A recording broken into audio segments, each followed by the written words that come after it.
بسم اللہ الرحمن الرحیم اللہم صلی علی محمد عبدک و رسولک علی المؤمنین والمؤمنات والمسلمین والمسلمات۔ فضائل صبر سے چل رہی ہے ہماری آج 74ویں نشست ہے۔ صبر میں اسباب کو پوری طرح استعمال کرنا اور دعا، یہ دونوں تعلیم دی گئی حضور صلی اللہ علیہ وسلم نے کہ دعا بھی ہو اور دوا بھی ہو۔ دوا کے لیے بھی جو کوتاہیاں ہو رہی ہیں کہ وہ یوں سمجھا جاتا ہے کہ یہ بہت قیمتی دوا ہے، بے اثر نہیں جائے گی، تو اثر جو دلانے والی ذات ہے وہ اللہ سبحانہ تعالیٰ کی ہے۔ حضرت موسیٰ علیہ السلام کے واقعات میں ہے کہ ایک دفعہ ان کو تکلیف ہوئی، پیٹ میں درد ہوا، تو کلیم اللہ تھے، ہم کلامی فرماتے تھے، پھر جو ارشاد ہوتا تھا وہ بھی سن لیتے تھے، تو فرمایا گیا کہ سامنے جو پیڑ ہے اس کے پتے کھا لیں، بیری کا تھا جو بھی تھا، تو اس سے انہوں نے چند پتے کھائے تو پیٹ کا درد جاتا۔ پھر ہوا تو انہوں نے بغیر پوچھے اسی کو کھا لیا، تکلیف بڑھ گئی، تو پوچھا کہ اللہ میں نے تو وہی کیا جو مجھے تکلیف تھی، تو کہا کہ اس پتے میں تھوڑی ہے جی، وہ تو ہماری شفا تو ہماری قبضہ قدرت میں ہے۔ اسی واقعے کو ہم چلا رہے تھے کہ ہمارے مولانا روم صاحب رحمہ اللہ نے کنیزک کے واقعے اور شہزادے کے واقعے کی کہ طبیب آئے، ایک شہزادہ مجازی عشق میں مبتلا ہو گئے، تو ان کی جو کیفیت تھی وہ لکھتے ہیں، تو وہ روغہ میں بادام لگاتے تو خشکی مزید بڑھ جاتی تھی، جو جس چیز کی دوا تھی وہ اس برس کو بڑھا رہی تھی۔ آخر ایک حکیم طبیب الہی جو حکمت و دانائی رکھنے والے اہل اللہ ہوتے ان میں سے آئے، انہوں نے بے خبر بودن از حال دروں استعد اللہ مما یفترون، اس نے کہا جس قدر ان لوگوں نے اس عمارت کو ویران ہی کیا، بیماری صفرا و سودا سے تھی ہی نہیں، یعنی اس کی بیماری تو جو فزیکل کازز ہیں اس میں سے کوئی نہیں تھی۔ لکڑی کا دھواں دور ہی سے ظاہر ہو جاتا ہے، اندرونی حال سے بے خبر تھے، یعنی اس کی جو باطن دل میں جو چیز تھی اس سے وہ بے خبر تھے۔ اللہ کی پناہ کس قدر وہ جھوٹے تھے۔ خیر اس قصے میں تو تشخیص میں غلطی ہوئی تھی، بعض مرتبہ تشخیص بھی صحیح ہوتی ہے لیکن مریض جان بر نہیں ہوتا۔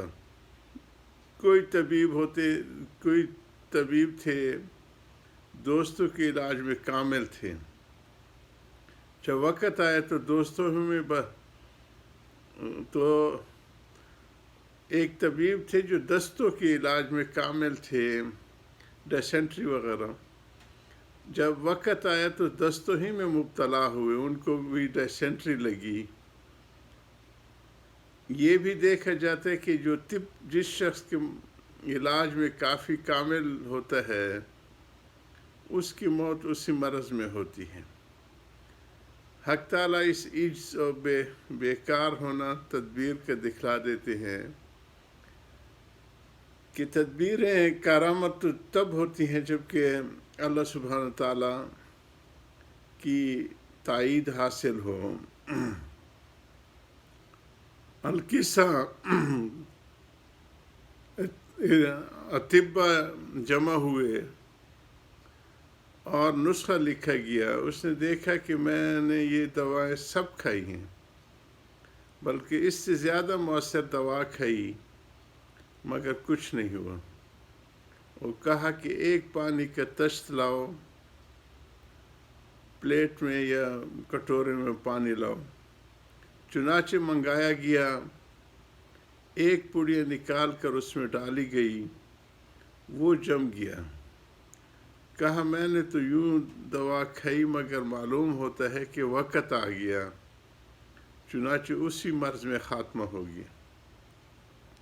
کوئی شخص کہہ سکتے ہے کہ منجمد شرائط دوا کی تاثیر کے یہ ہے کہ طبیعت قوی ہو اگر طبیعت میں قوت نہ ہوگی اور علاج گو تشخیص صحیح سے فائدہ نہ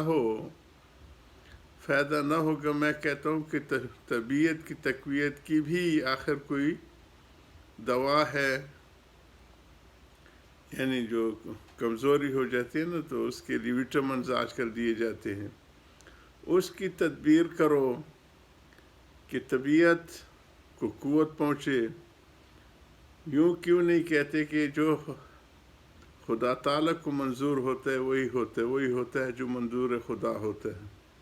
ما شاء اللہ کان وما لم یشاء لم یکن، یہ حضور صلی اللہ علیہ وسلم نے دعاؤں میں تعلیم فرمائی ہے، ما شاء اللہ کان ما لم یشاء لم یکن، کہ جو اللہ چاہتا ہے ہو جاتا ہے، جو وہ نہیں چاہتا نہیں ہو سکتا۔ دوا میں خاصیت بھی اسی کی رکھی ہوئی ہے، جب حکم ہوتا ہے جب ہی وہ اپنا فعل کرتی ہے، اور طبیعت میں قوت بھی اسی صرف سے ہے۔ تعجب ہے کہ جب چیزیں یاد رہتی ہے اس کو کیوں بھول گئے؟ بس دعا پر تو اتنا تکیہ ہو اور خالق کی دوا سے اتنی غفلت، یعنی دعا سے بالکل، اے طبیبو اے مریضو یاد رکھو کہ دوا ضرور کرو مگر بھروسہ حق تعالیٰ پر رکھو، اور ساتھ ہی ساتھ دعا بھی کیا کرو۔ میرٹھ میں ایک حکیم سلامت علی صاحب تھے، بڑے مقدس آدمی تھے، نیک پاک آدمی تھے۔ جس وقت نبض دیکھتے تھے اول پڑھتے تھے سبحانک لا علم لنا الا ما علمتنا انک انت العلیم الحکیم، تو پاک ہے، ہمیں تو اتنا ہی علم ہے جتنا آپ نے ہم کو بتلایا، علیم و حکیم تو ہی ہے۔ جیسے سہارنپور میں ایک سب جج تھے، رشوت بالکل نہ لیتے تھے، نہ مدعا علیہ سے خلوت میں بات کرتے تھے تنہائی میں۔ ان کا بھی معمول تھا کہ تجویز لکھنے سے پہلے یہی آیت پڑھ لیتے تھے، سبحانک لا علم لنا الا ما علمتنا انک انت العلیم الحکیم۔ ان کے ساتھ ایک شخص نے عجیب قصہ کیا، وہ یہ کہ وہ ایک مرتبہ مسجد میں نماز پڑھنے آئے، نماز پڑھ کر وظیفے میں مشغول تھے۔ ایک مقدمے والے کو کیا سوجی کہ بعد نماز کے ان کے پاس بیٹھ کر ہاتھ اٹھا کر دعا کرنے لگا، اے اللہ آپ کو معلوم ہے فلاں شخص نے مجھ پر ظلم ظاہر کیا ہے۔ غرض دعا میں پکار کر پورا کچا چٹا اپنا سب جج کو سنا دیا۔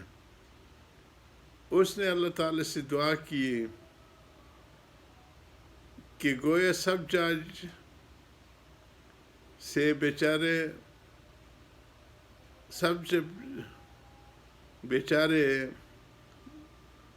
دعا کی، گویا سب جج سے کی، یعنی وہ دعا سے اس کو سنا رہے تھے، یعنی اس کو بتا رہے ہیں۔ بیچارے سب جب کہنے لگے بھئی اب یہ لوگ میری مسجد کی نماز بھی چھڑا دیں گے۔ غرض یہ سب جج اور وہ حکیم صاحب اول سبحانک لا علم لنا پڑھتے، اور وہ حکیم صاحب پھر مریض سے یوں بھی فرماتے کہ جب دوا بن کر تیار ہو جائے تو میرے پاس لے آنا۔ جب دوا آئی